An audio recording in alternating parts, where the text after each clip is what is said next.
Alrighty, folks, guess who's back? Back again, yes, the Channel Audio Group here with your 5th official podcast. So today we are going to be discussing the 3 steps to guarantee a successful load in and, of course, a load out. So with an approaching event, you'll undoubtedly have a lot on your mind from an audiovisual perspective. Whether you'll have live music, slideshows, videos, guest speakers, or you'll simply be streaming a playlist, there's an extensive amount of coordination with your AV provider that is needed to ensure the event runs smoothly. With all of this, it is easy to overlook one of the more basic but important factors of the process: load in and load out. Okay, now typically an event has many things going on beyond AV, right? There's catering, decorators, performers, lighting specialists, so on. And all of these vendors will need to load in and load out at some point, which can get messy if certain things aren't kept in mind. So in order to keep that process problem-free, there are some things you should be aware of ahead of time. Now, our first priority should be getting to know the venue.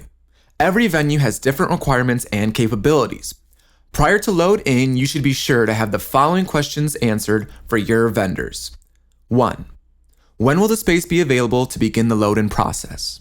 Also, is this a union venue? Whoa, if it is, union members must be used to load and unload, which can affect the timing and cost of the whole process.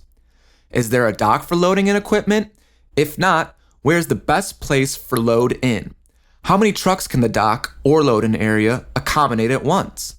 How far is the loading dock from the event space? And finally, is there a space nearby for trucks to park if they need to hold while another vendor clears out?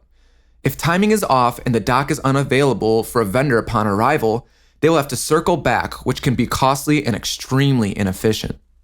Our second topic we need to address is knowing what the vendor needs. Okay, so every vendor has different needs, right? That's load-in time, venue capabilities, personnel, and space. So be sure to ask each vendor what their specific requirements are to avoid running around at the last minute due to unforeseen events. So these kind of problems can be avoided with just a simple phone call or email requesting their needs. An experienced and professional vendor should mention these right away. But in the event that they don't, you should take it upon yourself to find out. In order to save time and money, you should be aware of the following: how much time their load in and load out will take, what their load in process is like, commonly referred to as the show flow. What else can be accomplished to get ahead of time while they're loading in? You want to remain as efficient as possible with so much going on. And finally, their trucking and space needs. If possible, you can ask a vendor if there's anything you can do prior to their arrival or during load-in to facilitate their process. They often appreciate it, but it's certainly not expected. Alrighty, folks, our third and final thing to take into consideration is schedule your load-ins. Yes, as mentioned previously, there are often limited loading capabilities with docks and venue space, and you'll want to eliminate any inefficiencies that you can. The primary way to manage this is by having a detailed load-in schedule. This comes with understanding the time and needs of the vendors to ensure that there won't be any overlap.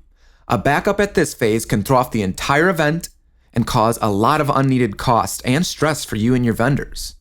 So in conclusion, guys, organization is going to be the stronghold of your event.